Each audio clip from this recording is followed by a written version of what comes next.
নিজের গ্রামের বাড়ি থেকে অনেক দূরে কাজের সূত্রে অন্য শহরে থাকলেও বাড়িতে ফিরে এলে প্রকৃতির অনুভূতিটাই আলাদা, সত্যিই আলাদা।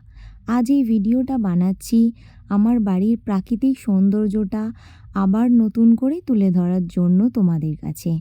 চারপাশে শুধু সবুজ গাছপালা, এত এত কলা গাছ, আর আজ তাদের মধ্যেই একটা কলা গাছের কলাগুলো পরিপূর্ণতা পেয়েছে।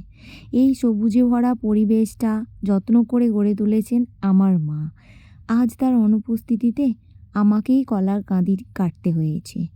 আর সেই মুহূর্তে দাঁড়িয়ে থাকার অনুভূতিটাই আলাদা ছিল। সবুজ গাছ, টাটকা সবজি, পুকুর ভর্তি মাছ, এখানে সব কিছুই জীবন্ত। সব কিছুতেই আছে প্রকৃতির ছোঁয়া। এই পরিবেশ, এই শান্তি, এটাই আমার বাড়ি, এটাই আমার গ্রামের প্রকৃতির ভাইব। আর এই ভাইবটা যদি তোমরাও অনুভব করতে চাও তাহলে আমার ইউটিউব চ্যানেল আর ইনস্টাগ্রামের সঙ্গে যুক্ত থাকো।